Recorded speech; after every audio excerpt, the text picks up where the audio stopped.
Por 18 votos a 1, a Comissão de Assuntos Econômicos aprovou a criação do regime especial de incentivos para o transporte público de passageiros. A proposta deve reduzir o preço das passagens e melhorar a qualidade do serviço. Foram quase 3 horas de debate.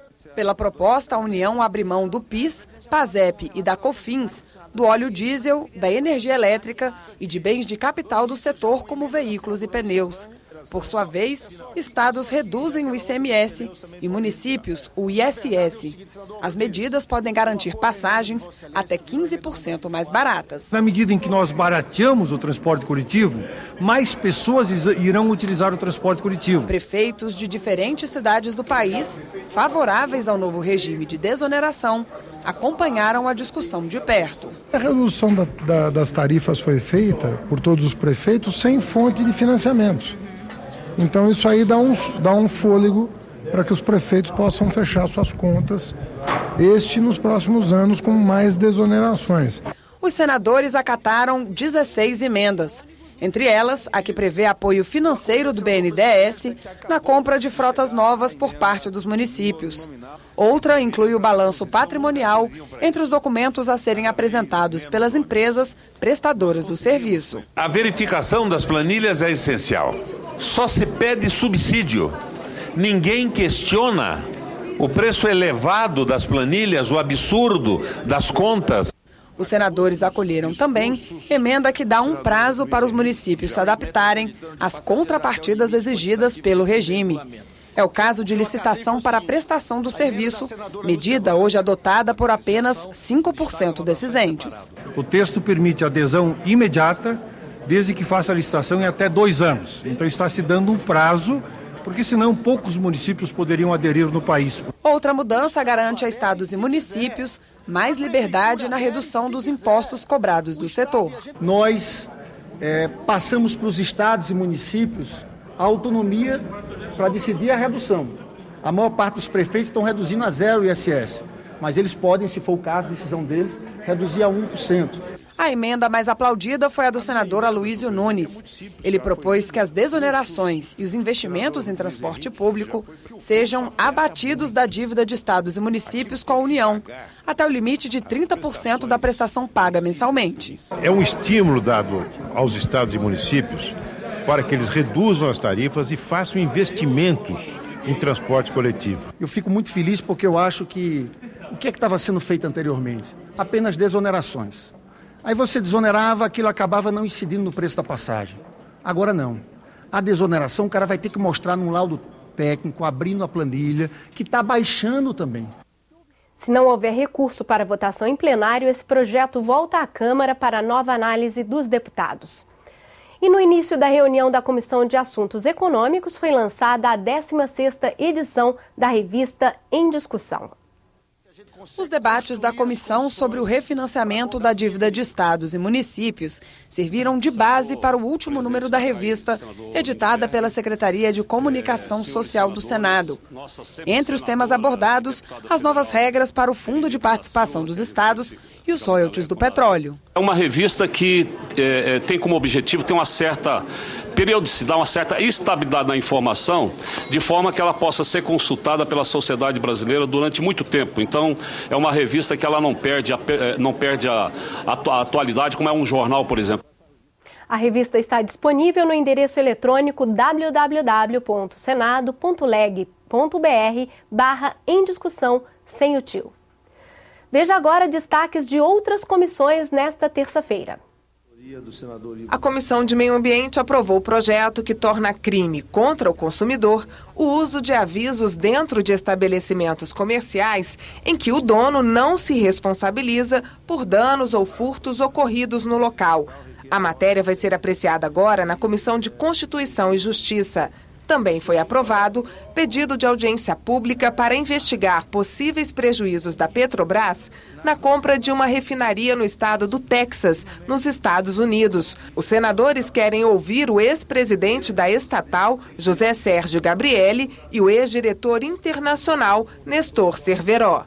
Deram um prejuízo para os cofres públicos, para a Petrobras, que ela é brasileira, é nossa. de mais de 2 bilhões e meio de reais, 1 bilhão 180 milhões. Compraram uma empresa falida, quebrada, obsoleta, que custava 42 milhões de dólares, e uma empresa de um outro país adquiriu ela, vendeu 50% para a Petrobras por 360 milhões e fizeram um contrato fraudulento quando deixaram cláusulas contratuais que o Brasil, a Petrobras, se obrigava a comprar o restante da empresa. A Comissão de Ciência e Tecnologia aprovou a criação de um número único de telefone de emergência para ser usado por qualquer cidadão em todo o país. A proposta também determina que os meios de comunicação e telefonia celular façam alertas à população sobre a possibilidade de desastres. O projeto original ainda previa um centro de prevenção de desastres climáticos, mas a ideia foi rejeitada por ser inconstitucional. O texto modificado vai ser votado novamente na comissão na próxima semana. Nós entendemos que é inconstitucional a criação de um centro, porque isso é de iniciativa exclusiva do Executivo, mas a ideia de que as concessionárias de rádio e TV possam fazer os alertas ao público é importante. Então nós estamos mantendo esse dispositivo na forma de um substitutivo e estamos acrescentando as telefônicas, que também por mensagem de telefone contribuiriam alertando para os riscos de desastres climáticos. A Comissão de Educação aprovou a realização de audiência pública sobre o projeto que desobriga os beneficiados do programa Minha Casa Minha Vida de pagar pelo financiamento, até que o governo garanta creches e escolas para as crianças e os adolescentes residentes no conjunto habitacional. Como nós temos um número muito elevado de crianças que não são atendidas, é nossa obrigação como parlamentar estarmos fazendo proposições que visem atender essa demanda de crianças e que visem a cumprir o papel do Estado na oferta de vagas de educação infantil e de ensino fundamental. E os royalties do pré-sal destinados à educação podem ser usados para financiar o passe livre estudantil. A proposta está na pauta de votações do plenário de amanhã. O projeto assegura a gratuidade no sistema de transporte público para estudantes dos ensinos fundamental, médio e superior. Passe livre no transporte público para estudantes com matrícula e frequência comprovadas. Quero comunicar à casa e ao país com muita satisfação. Estou apresentando agora o projeto criando o passe livre para os estudantes, com os recursos dos royalties indo para a educação.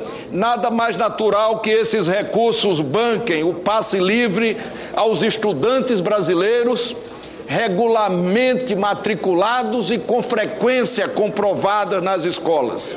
O projeto do senador Renan Calheiros tramita em regime de urgência e faz parte das medidas anunciadas como resposta às ruas. É uma condição fundamental para que a gente tenha condições de estudar com qualidade, com eficiência e sem pôr em risco a nossa frequência escolar, que a gente tenha condições de garantir de forma gratuita a ida e a volta à escola todos os dias. Já o movimento Passe Livre quer tarifa zero para toda a população. Acho que a gente está no momento de radicalizar as propostas, entendeu?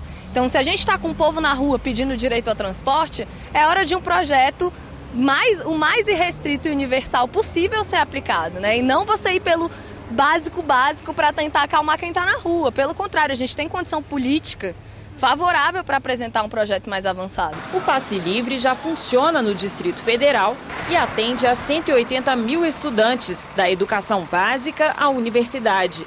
O governo repassa às empresas concessionárias do serviço cerca de 100 milhões de reais por ano para custear o transporte gratuito de estudantes e pessoas com deficiência. Toda a gratuidade ela deverá ser balizada, verificando até que ponto essa gratuidade, esse ônus, irá contribuir ou não para o desenvolvimento ou venha a se tornar também essencial para o desenvolvimento, de forma que não venha onerar um setor retirando recursos de outro. Além do DF, 4 capitais brasileiras têm passe livre estudantil, mas no Rio de Janeiro e em João Pessoa é só para quem estuda em escola pública. Em 20 capitais, os estudantes pagam meia passagem. Em Rio Branco, no Acre, o desconto é de 20%. Só a capital mineira, Belo Horizonte, não possui redução na passagem para estudantes. De acordo com o senador Wellington Dias, o impacto orçamentário seria muito alto para conceder tarifa zero aos 68 milhões de estudantes de todo o país. Se eu tenho uma passagem média a R$ 2,50, se eu tenho 2 passagens por dia, são cerca de R$ 5,00 por dia. Quantos alunos, quantos estudantes nós vamos atender?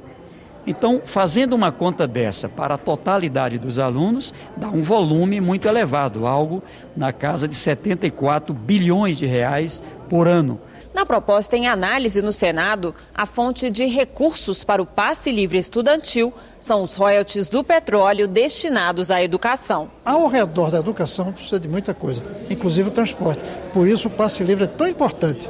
Mas pode se tirar de outros lugares, não de algo que vai para a educação. O MEC se dispõe a sentar também na mesa para a negociação, para buscarmos o entendimento. Os estudantes propõem outras fontes de financiamento. Para a gente, a principal fonte de recurso e de financiamento do passe livre estudantil precisa estar, acima de tudo, nos próprios empresários de transporte. Qual que é a ideia? O camarada que tem um carro importado paga para quem usa ônibus se locomover. Sem considerar a renda das pessoas, na concessão de qualquer benefício que seja, você pode estar assumindo uma medida altamente regressiva, onde os pobres podem estar financiando os ricos. A forma de você controlar isso é realmente estabelecer critérios, né, de forma que esses benefícios venham atingir principalmente a população mais carente de mais baixa renda, né?